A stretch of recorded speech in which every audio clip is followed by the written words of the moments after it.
Gracias, Eli, por tenerme de nuevo en el programa, aquí en otro segmento de Hoy con Claudia. Muy feliz de poder representar a la Comisión de Ciudadanos por los Derechos Humanos, que es una organización no política, sin fines de lucro, no religiosa, creada para educar al público sobre sus derechos en el campo de la salud mental. Y algo súper importante es que nos aseguramos que cualquier abuso cometido por la industria de la psiquiatría, por cualquier médico psiquiatra, por cualquier profesional de la psiquiatría, sean denunciados a las autoridades competentes. Y para eso nos pueden llamar a las oficinas de PSYCHATRY Internacional ubicadas en la ciudad de Los Ángeles, en el estado de California, al 323-467-4242, 323-467-4242.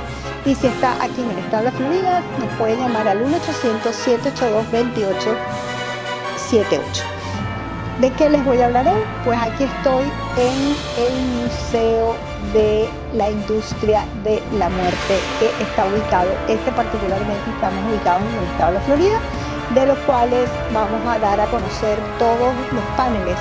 Y usted va a saber todo respecto a la industria de la psiquiatría desde sus inicios hasta el día de hoy. Las cosas que se han hecho, las atrocidades que se han cometido, lo que se ha hecho en nombre de la salud mental. Y valga decir que la Comisión de Ciudadanos por los Derechos Humanos fue fundada en el año 1969 por el psiquiatra, el doctor Thomas Szasz, y por la Iglesia de Scientology para defender, cuidar y proteger los derechos de los ciudadanos con respecto al tema de la salud mental.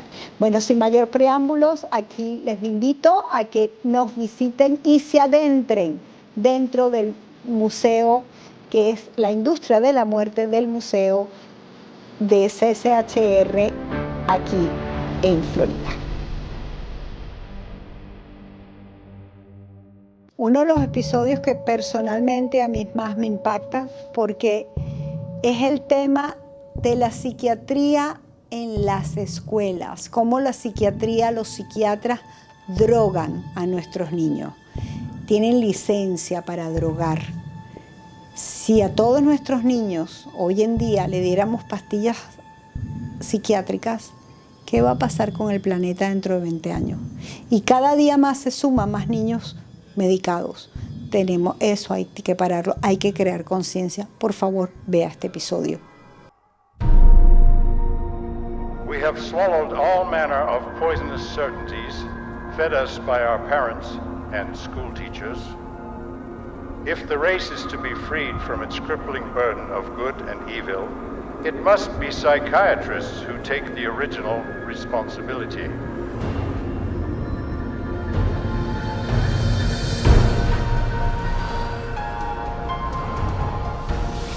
Brock Chisholm's declaration typified the psychiatric onslaught aimed directly at our school system. They actually said that the purpose was social control, not to pass on knowledge, not to give him something so that he can go into the world of work. In 1950, psychiatrists and psychologists from around the world met at the White House to propose a total reorientation of the public school system. The White House Conference on Mental Health in the 1950s was a landmark that served to bolster the idea that schools would serve their communities better as mental health clinics than they would as institutions of learning. In the early 60s, the world of psychiatry started to really go places in this country. Little by little, it came into our schools, our educational system. And by 1965, it was written into law. Psychiatrists were given the green light for the wholesale labeling and drugging of school children. A child is labeled ADD or ADHD the minute he can't sit still for a 10-15 minute period of time, or he talks constantly or ignores the teacher completely. That will get him and earn him an ADD or ADHD label.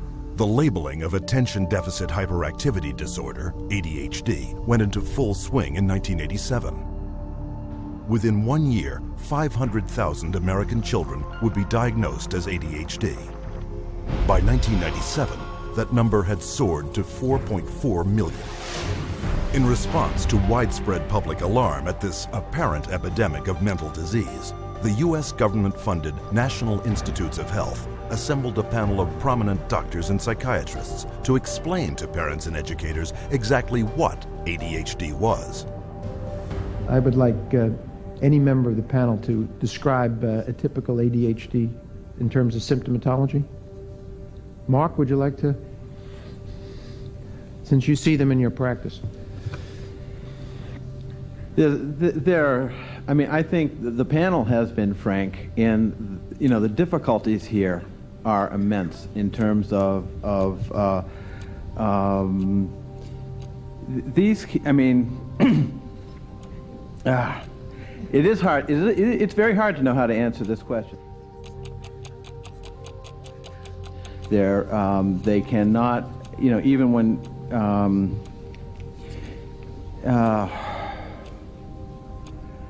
they are as if driven by a motive. There are some good clinical descriptions.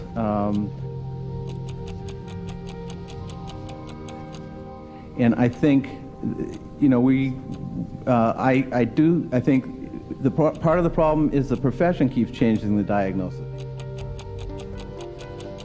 At this time, we do not have a diagnostic test for ADHD. Therefore, the validity of the disorder continues to be a problem.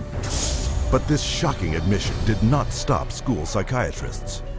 2 years later, the number of American students diagnosed with ADHD had shot up to 6 million. Today, 20 million children worldwide are labeled with some form of mental disorder, a diagnosis often made in a matter of minutes. We would sit behind a two-way mirror along with the parents. We would then look at the child. We would do small manipulative activities with them to see where their deficit was. It was wrong what we were doing. We were looking at a 5-minute glimpse of this child's life and saying, okay, here you go. Here's a little pill, take it, you'll be fine. Those little pills like Ritalin, Adderall, and Concerta are classified by the U.S. Drug Enforcement Administration as highly addictive substances, right along with cocaine, opium, and methamphetamine. When I was on the Ritalin, it made me just feel totally different, like I wasn't even who I was. I was, flipping out, was twitching, going crazy. I felt like I was out of it all the time, like I wasn't there. I wasn't human. You're just a zombie, pretty much. You do what you can just to get by and just don't do anything extra. My mother never teased me, but she thought I really had ADHD and I was wrong, and I had something wrong with me. So I thought she'd feel bad and feel sorry for me if I died. But then again, I thought that she would miss me a lot, and I also love her a little more than I wanted to kill myself. And so I stopped when I realized that. The abundance of prescription medications created a new income source for kids, selling their meds to their schoolmates. It's called kiddie cocaine. They take the Ritalin and they just repackage it and they sell it on campus to the kids because it's like speed. Today, almost 10% of all American teens, some 2.1 million, abuse Ritalin and another psychiatric stimulant, Adderall. And these drugs can also lead to even more harmful substance abuse. I figured if I was gonna do drugs, I might as well make it worth it. And I ended up doing street drugs, and then I ended up getting into it really bad. We're looking at marijuana and other things as being gateway drugs, and actually the so-called medications are a greater gateway drug. The Ritalin drugs are backfiring big time because if the child is already disruptive and he takes cocaine, he's going to be a lot more disruptive after he's taken it. It is not going to calm him down. Boom, she got on the drugs and her personality changed, her behaviors changed, they became erratic and dark and violent, and it was just a nightmare. He kept having adverse reactions, becoming very, very angry. He could not control his behavior, he couldn't control his temper. He was on 5 different psych meds, Prozac and lithium, and he was 7 years old. And he was unable to function. He would have rages and then crying and all kinds of just violent rages, grabbing knives and all of this. The list includes 15-year-old Kip Kinkle withdrawing from Prozac when he shot 22 classmates, killing 2 after murdering his mother and stepfather at his home in Springfield, Oregon. 18-year-old Jason Hoffman on Effexor and Celexa when he opened fire at his California high school, wounding 5. 15-year-old Sean Cooper on a mix of antidepressants when he shot students in Idaho. And 17-year-old Eric Harris on Luvox when he and partner Dylan Klebold killed 12 classmates and a teacher in the bloodiest school massacre yet, Columbine. And all of this overshadows the very reason children came to school in the first place, to get an education. Since 1970, the United States has fallen from 9th to 23rd place in worldwide academic standing. While during that same period, the number of American school children labeled with learning, behavioral, and mental disorders skyrocketed, and the sales of ADHD drugs has multiplied 310 times. Children don't ask for psychiatric drugs. Children don't ask to be diagnosed. They don't want to be called crazy. So you ask the classic Roman question, legal question, cui bono, who benefits? The people who makes the diagnosis.